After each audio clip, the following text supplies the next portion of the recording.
आज भारतीय जनता पार्टी वरिष्ठ नेतृमंडली ओताबिरा निर्वाचन मंडली आसी आज राज्य कार्यालय शंख भवन ठारे माननीय मुख्यमंत्री नेतृत्व को स्वीकार करी तांकर जनहितकर काम तांकर विकासमुखी योजना तांकर दूरदृष्टि आज राज्य कार्यालय शंख भवन ठारे संपन्न चिंताधारा को सम्मान जणे आज भारतीय जनता पार्टी परित्याग करी विजु जनता दल रे योगदान करिसंती एवं जो माने योगदान करिसंती से होछंती हमर वरिष्ठ नेता उर्कुलु तांडी महोदय इंजीनियर भरत बेहरा महोदय एवं तांकर बरगढ़ जिल्लार महिला मोर्चार सभानेत्री सुनंदा मेहर महोदय एवं तांको सहित तांकर मंडल सभापति मंडल जेंडर सेक्रेटरी एवं अन्यान्य एक्टिव मेंबर 35 जन मध्य योगदान कले। आज योगदान निश्चित भाव में दल को आहरी संगठित एवं श्रृंखलित करिवो सशक्त करिवो कारण जो जी दुई जन योगदान करिसंती इंजीनियर भरत बेहरा एवं उर्कुलु तांडी महोदय दुई जन आशायी प्रार्थी थिले भारतीय जनता पार्टी टिकेट आशायी थिले एवं से माने दल तरफ जो अवहेला है से माने विजु जनता दल में सामिल होती एवं जी भी हो जड़े जदि सामिल हेबे से जदि विधायक प्रार्थी होगापी चाहूले तांकर संगठन निश्चित भाव में अंचल रही भारतीय जनता पार्टीर एवं तांकर नेतृत्व में किसी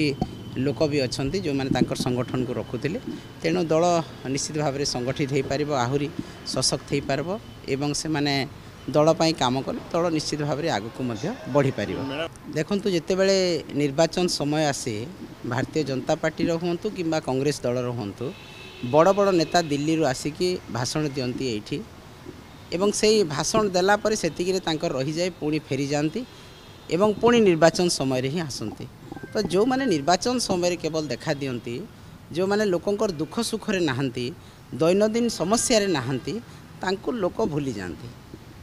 माननीय मुख्यमंत्री नवीन पट्टनायक ओडिशार जनमानस रे एवं लोकंकर विकास रे लोकंकर समस्या समाधान रे प्रत्येक दिन जड़ित होकर अच्छा विजु जनता दल जड़ित होकर अच्छी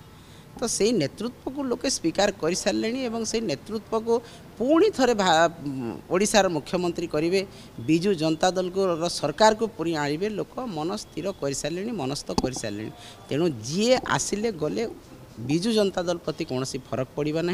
कि ओडिशा रे किसी फरक पड़वा ना जहाँ जहाँ प्रतिश्रुति देइछंती तेणु से कहिछंती आज कोर्टर न्यायिक अदालत रे किसी समस्या रही निश्चित भाव में हेबो आगामी दिन रे समस्या समाधान हेले न्यायिक विचार जिते बेले रहे सेते बेले सरकार किसी करि परिबे नाही किंबा माननीय मुख्यमंत्री मध्य करि परिबे नाही न्यायिक जो अच्छी से ताकू अदालत रो जो आज बंद करिछंती सेटा जदि गला परे निश्चित भाव में पुणी थे जिला घोषणा हेबो एवं जिला तो घोषणा हो सारी माननीय मुख्यमंत्री कही सारी जिला करेंगे बोली तेणु निश्चित भाव में आगामी दिन में कोर्टर जो रही स्टेटा से स्टेटा भेकेट है से निश्चित भाव में देखो माननीय मुख्यमंत्री मु सब आपण जानते मुझे आपण अनेक थर कही से जहाँ प्रतिश्रुति दियंती से निश्चित भाव में पूरण करती लोकंकर आशा विश्वास भरोसा को से जीति एवं जो कथा कही से अक्षरे अक्षरे पालन कर।